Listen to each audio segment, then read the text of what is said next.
everybody. As you can see, once again, we are in the middle of moving, but I wanted to make sure that we got this video out to you. Today on Sci-Fi Saturday, we're going to be taking a look at the top 10, Rob's top 10 Godzilla movies of all time. I'm going to explain why I have them ranked this way. It was pretty hard because there were a lot of movies that were kind of campy and weren't that good, that just have a lot of memories for me that I just couldn't put on this list. Such as Tokyo SOS. I thought that was a lot of fun. Final Wars was insane because all the monsters that were involved, and well, I mean, the whole Final Fantasy feel to it, which was kind of fun, but I didn't feel that it deserved to be in the top 10. So those were just some honorable mentions. There was also Godzilla vs. Gigan, which was another great tag team movie. Which Godzilla pretty much becomes known for with all his tag team partners. You know, it's basically like wrestling in the 70s. But we're going to start with my top 10 here. And at number 10 is Godzilla, Shin Godzilla, which is the latest installment from Toho, which I really enjoyed because it was such a different take on him. How he evolved, how he went from like this like goo all the way to like this very terrifying creature. It was one of the more different movies that I really enjoyed because it was so dark. And sometimes, you know, as much as it was fun in the 70s, some of the darker tones that it had taken throughout the years really emphasize Godzilla as a whole. At number 9 is Godzilla vs. Monster Zero. Now this one I absolutely love for many reasons. Number one, first of all, Godzilla doing his jumping thing when they transported him up to the planet. It's full of space aliens, mind control, and who could ever forget when all the monsters were talking and Godzilla had a potty mouth, as the two little twins said. This movie's just fun. It's great. It's full of action, and I really enjoyed it. I love the whole princess thing that was in it, and it really stands out. And it comes in at number 9. And number 8 is Terror of Mechagodzilla. This is just a lot of fun. It's a you know, during that Godzilla hero age where he was, you know, it was basically made for children, but Mechagodzilla, you know, once they blast off the fake skin and you realize that Godzilla's not a bad guy, it's actually somebody posing as Godzilla, you know, Mechagodzilla posing as Godzilla. It's a lot of fun. It's a great movie, and that's what we have at number 8. At number 7 is Godzilla vs. Destroyer. Now this this whole movie, this was hard choosing between this, Space Godzilla, and Biollante, because they all kind of tie into each other.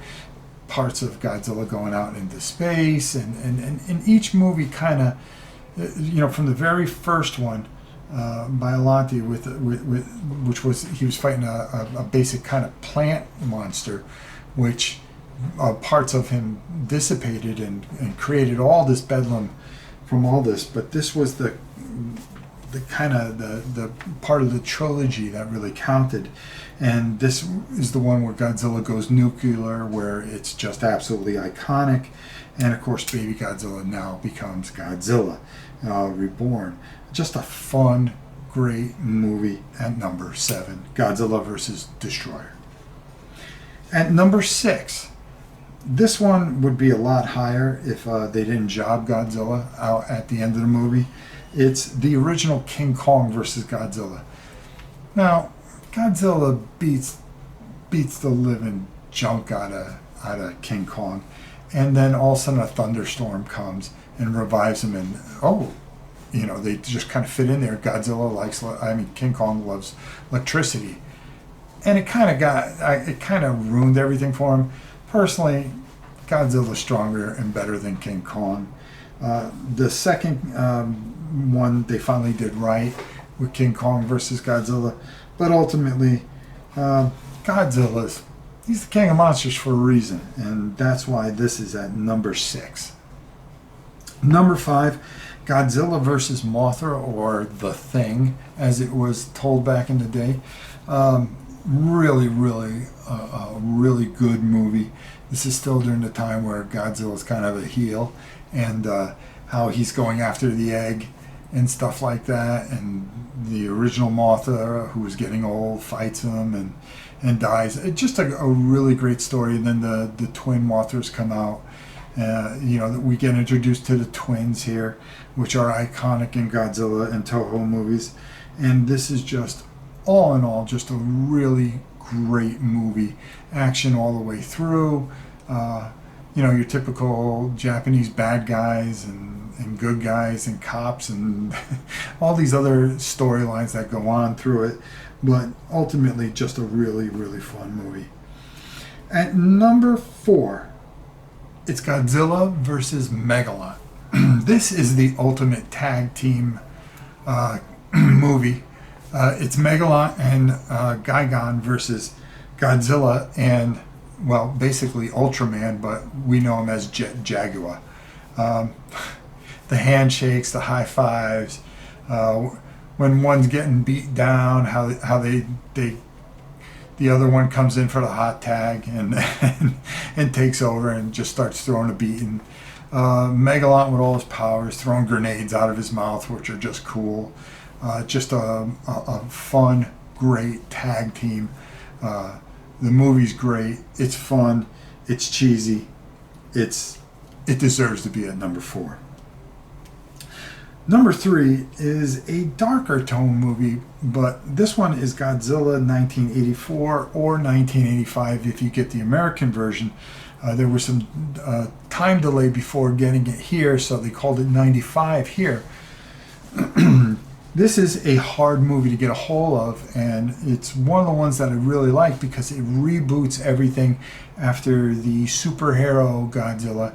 You go back and here's Godzilla in his darkest form, and just destroying everything, and X1 and all the other things that come into it in the big city where he really shines because the special effects are just so fantastic on this for the time at 1984. This is a great movie, and really, really, I feel that kind of sets things up for the 90s. And it was a very popular movie, and it really does a great job of rebooting the character and bringing him back to his force of nature days. I highly suggest, if you can find it, definitely check this one out.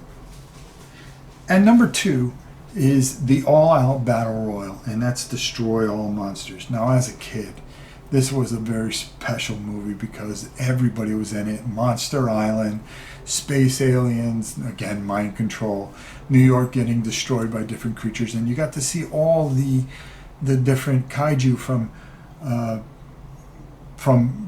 Toho's list, and they're all in this movie fighting, of course, the space monster, which is Ghidorah, and they throw a beating on him at the end of the movie. Of course, Godzilla and all the monsters went out and head back to Monster Island. It's just a really great story because there's just so much going on in it, and it's just a lot of fun.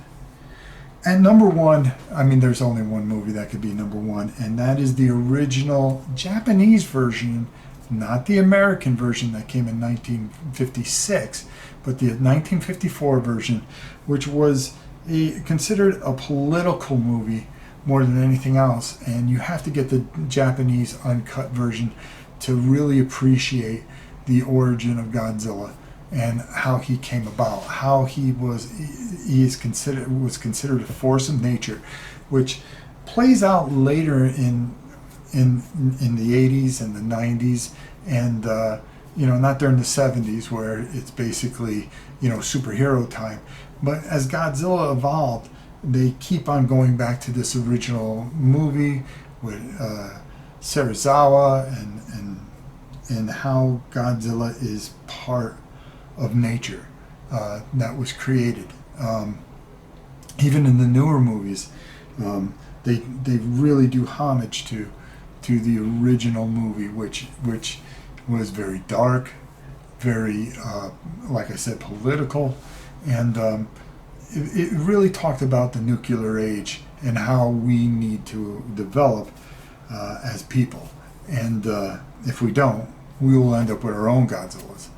And that is just a very powerful message to this whole fantastic movie.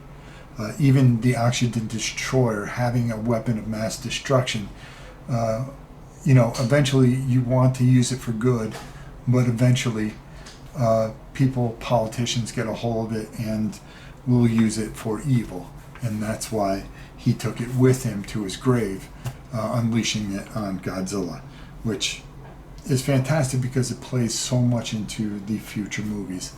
Over the 60 years that the big fella's been around. The Raymond Burr one just doesn't do it justice. I don't even consider that one. I didn't put any of the new movies on this list because I'm still trying to figure out where they fit in the scheme of things. And as they're doing these things, I've enjoyed them. I just don't feel that they fit into this top 10 because everything in this top 10 means something to me in some way or another. Now, what do you guys think? Do you agree with my list or do you disagree? I would love to see what you think. Put it into the comments. Let me know what you think as far as this list is concerned.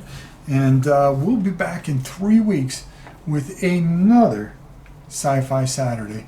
Unfortunately, because we're moving, as you can see, different background and everything like that, we're going to try to stretch things out. I'll keep on trying to put these up and do different things, but they're going to be a little stretched out until we can get some normalcy back into our lives. And forgive my voice that's blown out through just pure exhaustion, basically. My wife and I have been day and night doing everything that we can to get us to where we need to be. But we will get there, and I promise you that. So just keep watching. Things will pop up, and stick with us as always.